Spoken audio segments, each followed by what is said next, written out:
I'm Jim Pirri, and in Final Fantasy 15, I play King Regis. You have no cause for concern. Nor do you. Take heed. Once you set forth, you cannot turn back. King Regis is a very wise, loyal, courageous ruler, and he has to make some tough decisions. What stood out about him to me was his love for his family, his willingness to protect his people. My name is Regis, and I play Noctis Lucis Calum in Final Fantasy 15. Don't know about you, but I'm ready as I'll ever be. What's interesting about Noctis is he's not your average, ordinary prince who goes on to try to save the world. He definitely doesn't go into it because he wants to. He's going into it because all of this is forced upon him out of nowhere. Over the course of the game, he learns what it means to be a hero. He learns humanity through the course of this game, and he loses a lot too. I'd like to be alone right now. Give me some space. I'm sorry for intruding on Noct time. Well, I'll head back then. Night. My name's Robbie Daymond, and I play Prompto in Final Fantasy 15. Well, when I first read for Prompto, immediately I recognized his archetype from Final Fantasy series, but I didn't want to play him as just straight comedy relief. So even though that's sort of his function within the four, we wanted to be really careful to make sure that he was grounded and human and still believable, being a real person going through his own journey. So, any bright ideas, Ignis? A dark one, as it were. A frontal assault would leave us exposed, but if we move under cover of night, we might be able to infiltrate the base unnoticed. Hi, my name's Croasdell, and I play Ignis in Final Fantasy 15. Ignis is the confidant to the king-in-waiting, Noct, and he is very cerebral, quite funny without meaning to be, and an organizer, extremely organized, and extremely capable. I'll analyze what intelligence we have available to find us a way in. Sounds good, Specs. He tries to keep Noct and the lads out of trouble, and has varying degrees of success doing it.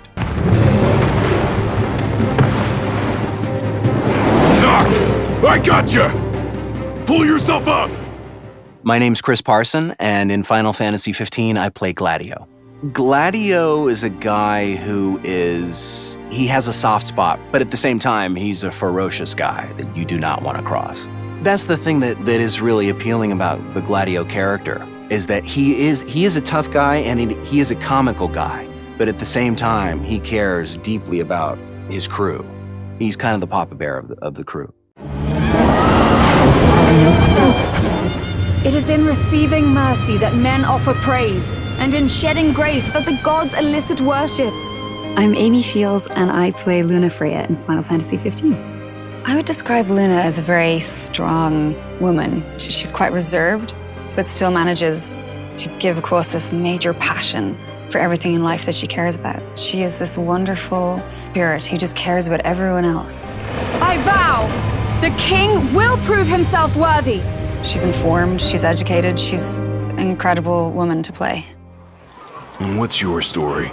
I'm an impatient traveler, ready to turn ship. A man of no consequence. Well, hi there. I'm Darin DePaul, and I play Ardyn in Final Fantasy 15 and in Kingsglaive. The most enjoyable part of playing Ardyn, the writing. He's a wonderfully written character. He's very human because he has so many different sides. He's got that very sincere insincerity, and I adored that about him. Ardyn Izunia, Chancellor of Niflheim. He's just so oily, but just so much fun. That day, he didn't want you to remember him as the king. In what time you had left, he wanted to be your father. My name is Matthew Mercer, and I play the role of Cor in Final Fantasy 15.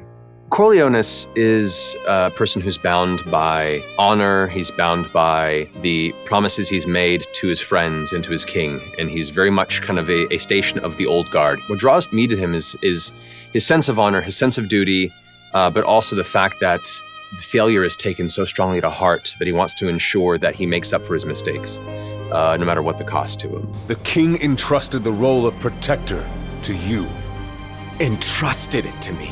Then why didn't he tell me that? Why did he stand there smiling as I left? Why? I think the story of Final Fantasy 15 is the hallmark of this game. It really is a classic coming-of-age story. And in the end, it's Noct's story. But the beautiful part about it is that his three friends who surround him the closest all take their individual journeys. Things like father and son, brother to brother. These are real-life things that I think people can relate to. I was thrilled with how high the stakes were. Always. People really lose something. It's thrilling and it's sad and you're just getting to use everything. It's heart-pounding in terms of how exciting it is. It's an epic quest. It's a tale of betrayal, a tale of friendships for life, and a tale of triumph against insurmountable odds. There's a lot of that fresh delivery that creates its own story and its own essence beyond the rest of the series before it, but also has enough of that continued thread of love that all the previous games had, where you feel like it's still home the Final Fantasy series always was. That to me is a sign of a true successor to what is probably one of the greatest game series to hit the whole genre and market.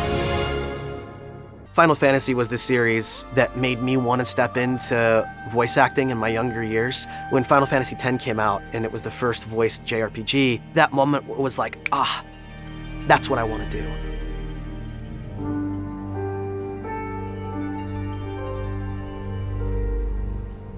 He always had faith in you, that when the time came, you would ascend for the sake of your people. For Core, being the mentor and the teacher to them was a really, really wonderful and new experience of a character archetype for me. And so it was really fun to kind of take on that position, to show up when it was necessary, to knock some heads and get them to think straight. He definitely has that kind of old soldier experience in his lifetime, and so we wanted to make sure that we got a depth and gravitas over the rest of the player party, which are generally younger, more youthful and energetic. The boats bring you here. They'll not take you forth. When the auditions came through, I almost didn't audition for this character. There were a lot of older characters and deeper voice characters, which I normally gravitate towards, and I looked at Ardyn and I'm like, oh, I get this guy, but they won't use me for this one. And I did one take because I went, he's a lot of fun. The differences between Gladio and myself are vast. Gladio is outgoing and has muscles and hair, and I'm not like that. Voicing Noctis was definitely a journey. He's someone who tries very hard to be cool, but doesn't really know how to go about doing it. Everything he says has just a little bit of weight to it. He doesn't know how to just sort of like throw things away and go with the flow. He's kind of a nervous young man who tries to hide it, but he's not always successful in doing that. Preparing for voicing the character, a lot of singing in the car on the way into the studio.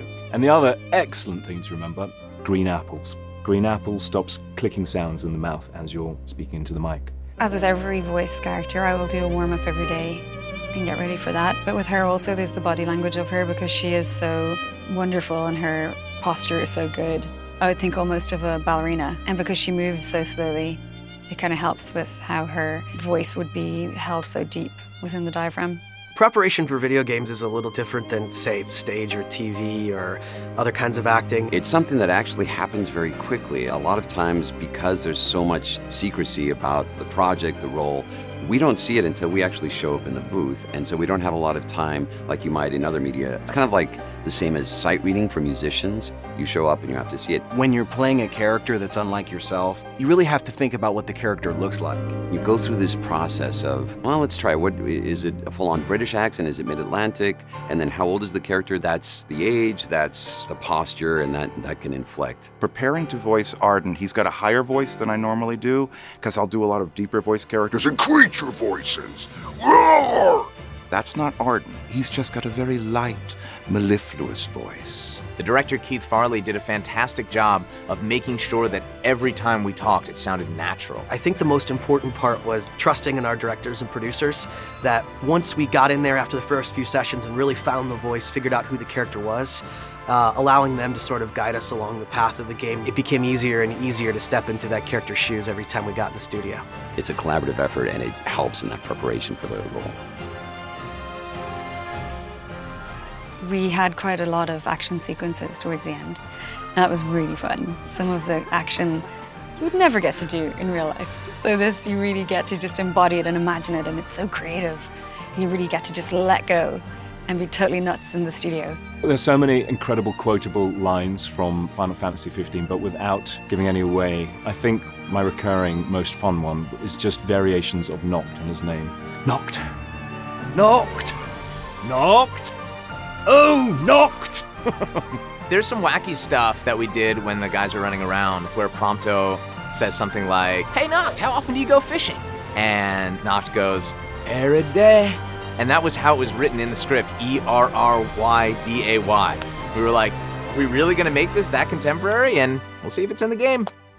We worked on this game for roughly 2 years. It was only after a year of working on it that I started to meet the other people involved. Towards the end of recording, we finally got to see each other every single day. We were all going to the same location at one time, so I was always running into my castmates, and that was a lot of fun. We're storytellers, so it naturally becomes fun, and there's repartee and there's banter. We became such a tight unit in the booth. I just feel really grateful to have been involved in this project. There's incredible detail in the characters and the voices and how they're rendered. The whole world is so incredibly vast that you have ample opportunity to draw on all your life's experiences, and it definitely called for that. We had so much fun recording this, and I really think that that's going to come through in the game. The experience of recording Final Fantasy 15 was probably the best video game I've ever worked on.